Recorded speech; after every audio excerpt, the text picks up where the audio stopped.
Olá, nebulosas! Sejam todos bem-vindos a mais um vídeo aqui para o nosso canal Vendo Além. Espero que todos estejam bem, tá? No vídeo de hoje o assunto é pesado, é um assunto que dá um nó no estômago, como é que eu posso dizer assim, pede atenção do começo ao fim. Você não imagina que essa história, que esse fato real vai terminar da forma como eu vou explicar aqui. Esse acontecimento gerou vários debates, perguntas que continuam sem respostas até hoje, tá?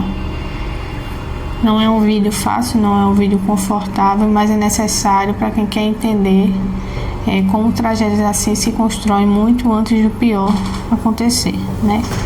Então, antes de começarmos aqui o vídeo, eu peço a vocês que se inscrevam no canal, deixem aquele like no início do vídeo para nos ajudar e também para não esquecer, porque é dessa forma que vocês nos ajudam a fazer com que esse vídeo chegue a mais pessoas, tá? Quem tiver alguma história que queira compartilhar, eu vou estar deixando um e-mail na descrição do vídeo para, quem sabe, eu conseguir montar uma coletânea e trazer aqui esse tipo de vídeo aqui no nosso canal, certo? Então, roda a vinheta pra gente começar aqui essa história nada fácil.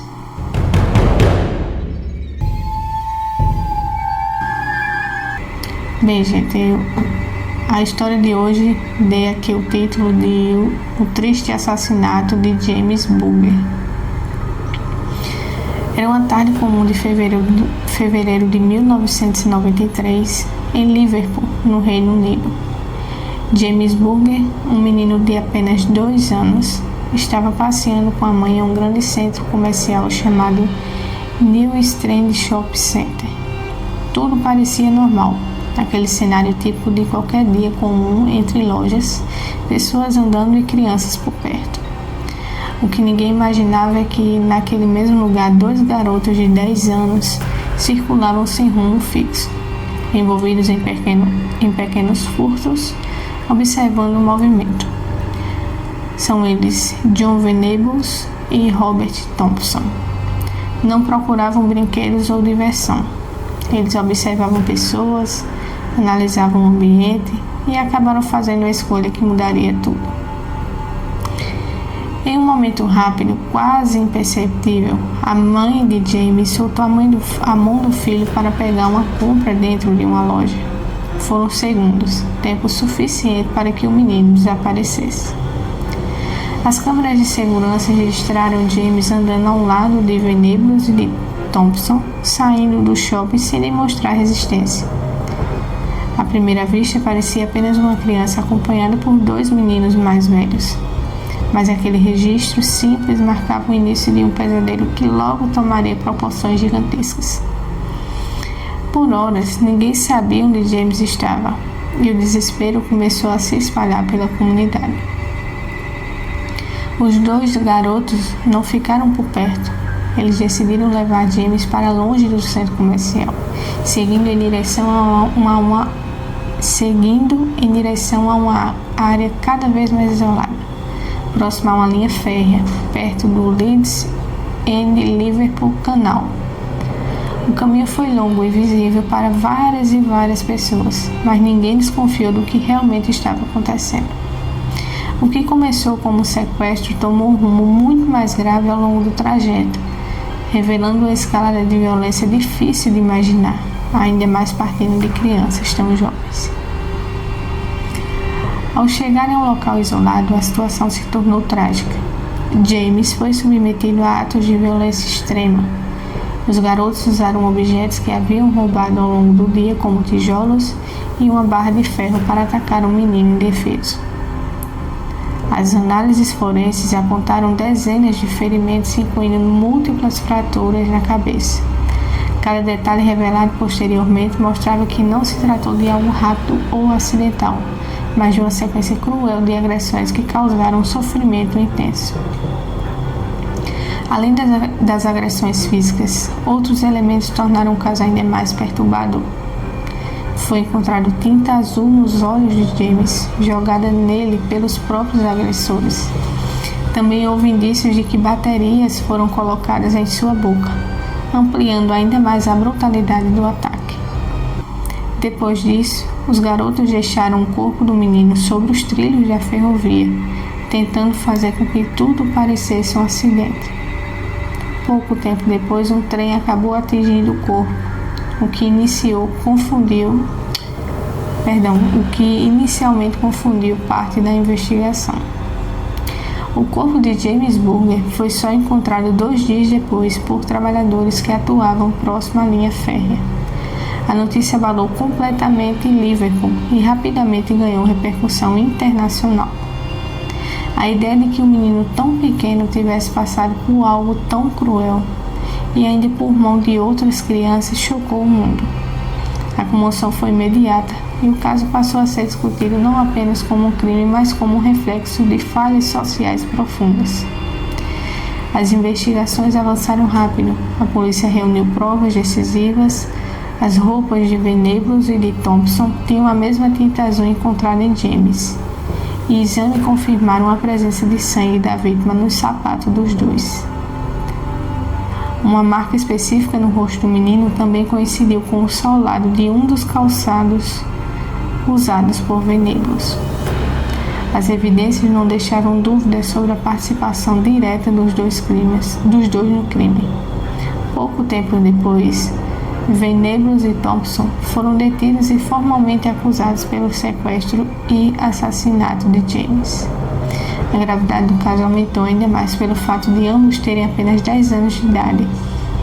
Eles se tornaram alguns dos criminosos mais jovens já condenados no Reino Unido em quase 2 séculos e meio. Durante o julgamento foram identificados apenas como criança A e criança B, uma medida tomada por causa da idade deles. O veredito saiu ainda em 1993. Os dois foram considerados culpados e receberam a sentença de 8 anos de detenção em regime juvenil, que era a pena máxima permitida para menores na época. Após cumprirem a pena, receberam novas identidades e foram reintegrados à sociedade sob forte sigilo e supervisão. Essa decisão gerou debates intensos e dividiu opiniões dentro e fora do Reino Unido. O impacto desse crime foi profundo e duradouro. A morte de James mudou discussões sobre o sistema jurídico, sobre a forma como crianças lidam com a violência e até onde vai a responsabilidade penal de menores. Durante décadas, o caso continuou sendo analisado, debatido e relembrado, sempre levantando questões difíceis sobre a culpa, consciência e prevenção. Anos depois, a história voltou aos holofotes com um curta-metragem Detainment. Gente, perdão, não sei pronunciar, mas eu vou estar deixando aí no vídeo, tá?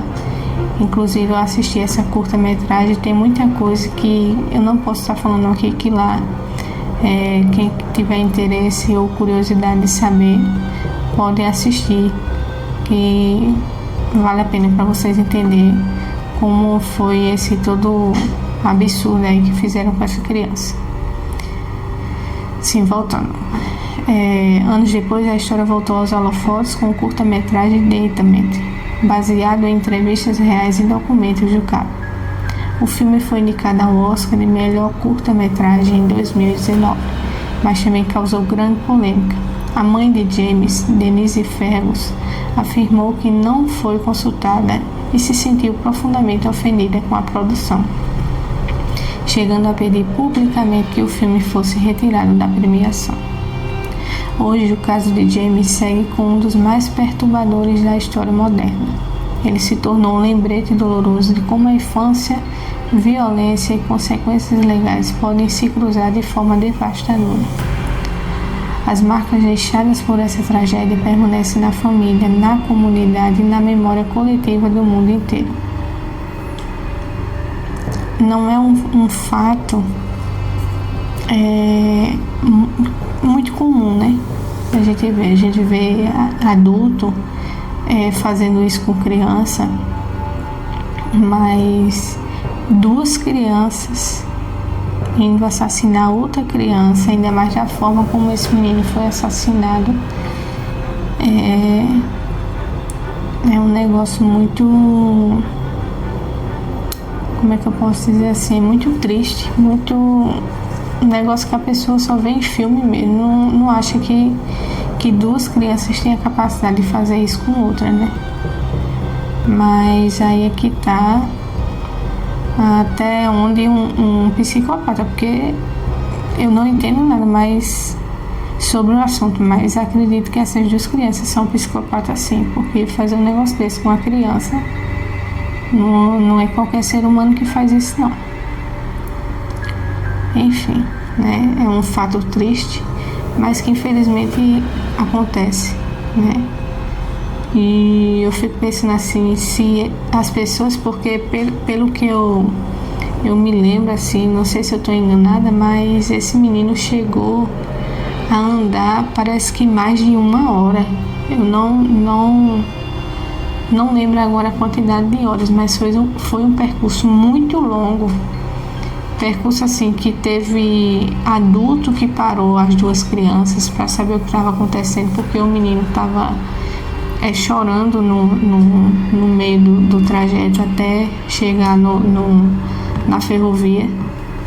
Mas se uma pessoa tivesse chegado ali, tivesse parado, não, vamos chamar um adulto, cadê seu pai ou alguém da família, acho que isso não teria terminado da forma como terminou, né? Mas é isso. Eu espero que vocês tenham gostado do vídeo. Eu vou estar deixando o nome direitinho desse curta-metragem para quem tiver o interesse em assistir, tá? Peço a vocês aí que deixem um like para esse vídeo chegar a mais pessoas.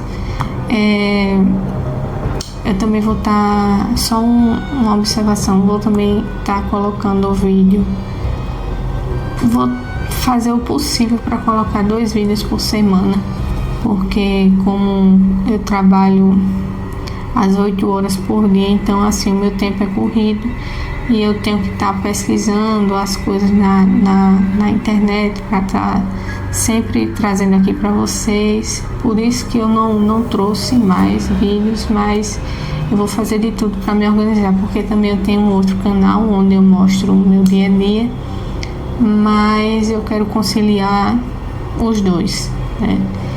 Então eu vou estar tentando aqui colocar esses 2 vídeos na semana. Peço a vocês aí também que quem tiver alguma história que queira compartilhar, deixa lá no e-mail. Estou ansiosa também para trazer esse tipo de vídeo aqui, relatos dos inscritos, né? E é isso. Então, deixe a sua opinião aí nos comentários, tá? Muito obrigada por ficarem até o final e a gente se vê no próximo vídeo.